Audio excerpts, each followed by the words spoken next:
Hey guys, it's Nina from ROADIE Free Radio. In this clip, Larry talks to Mark Agnesi, vintage guitar expert and general manager of the legendary store in LA, Norman's Rare Guitars.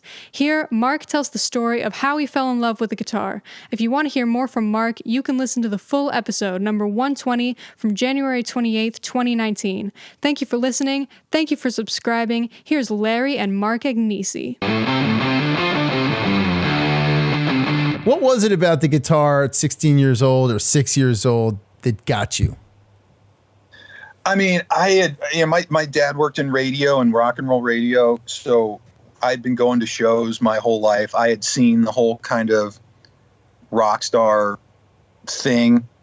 It was a combination of two things, because the first time I really remember was I saw Tommy Lee on the, I think it was the Girls tour at Richfield Coliseum, and which has been torn down since then. My dad's radio station had like a loge there, and for like my 5th or 6th birthday or something, for some reason my dad took us to go see Motley Crue, and that was when Tommy did the spin upside down drum solo thing. Yeah. And I was like 6 years old. I'm like, all right, dude, I want to be a rock and roll star.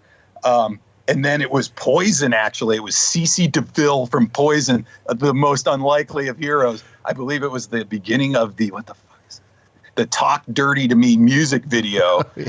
Like Bret Michaels is spinning a phone around. He goes, see, and they just went down this row. This, like, it seemed like this never ending row of BC Rich, fucking amazing, like BC Rich guitars. And I was like, okay. And now I've honed in the thing. It's definitely a rock star thing. It's definitely going to be a guitar player. Wow. And yeah, as cheesy as that sounds, CeCe DeVille, that is had a big, huge impact on my young life. How did it come easy for you?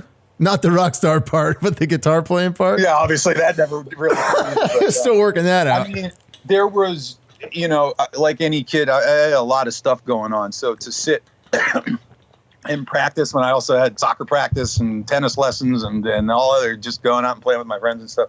The first couple years of learning and stuff, it was probably the same rate as anybody.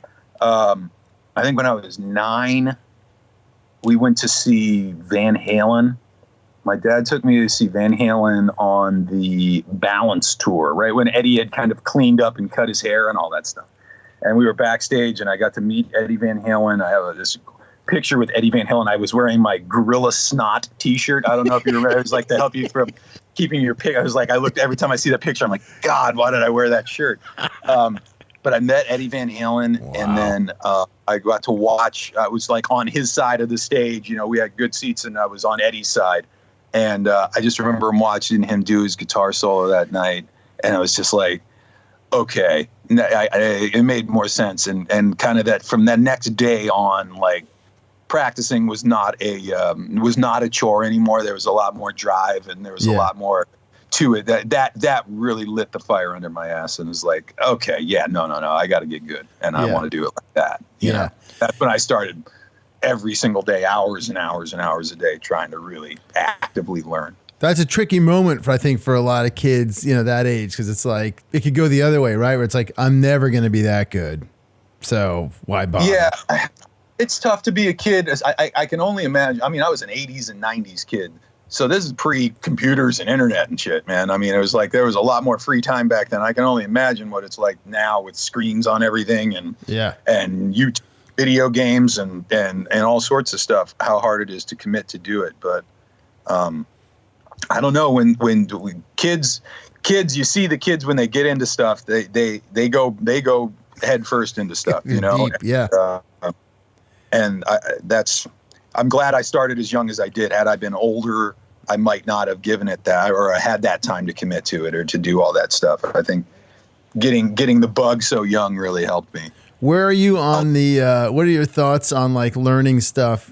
Like I'm a child, I guess 70s, 80s, I'm 47, right? So like when I started playing too, it was like a lot of learning off a tape or a record, using my ear, which I think ultimately is the best. A lot of people poo-poo like, throwing on a YouTube video to learn a lick, right? And watching somebody do it as opposed to listening.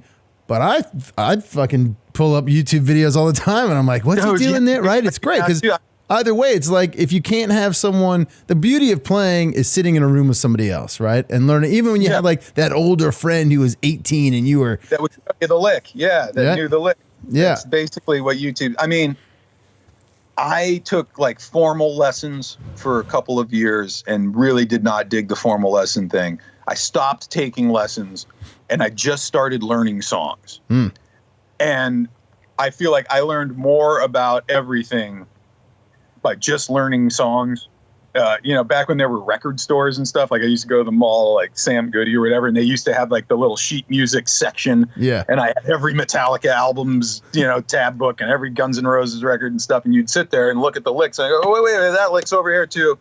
Slash played that and Kirk Hammett played that and that thing. And it's like, and then you see, oh, the song's an E. And then you start to learn how all these, it's not that difficult once you grasp your head around what's going on to see how it works. And, by learning songs and learning in the style of my favorite players, I think that's kind of how I learned how to play the guitar. It's also why I don't know any theory or can't read and do any of that important shit that like guitar players are supposed to do. But, it hasn't stopped me. Hey, what's happening, roadies? It's Larry here. Just wanted to thank you so much for listening to this short clip. I really hope you got something out of it. If you can take 2 seconds to head over to iTunes and drop us a review or a comment, we would greatly, greatly appreciate it. Keep listening, keep coming back, stay healthy out there, and remember, no roadies, no rock and roll.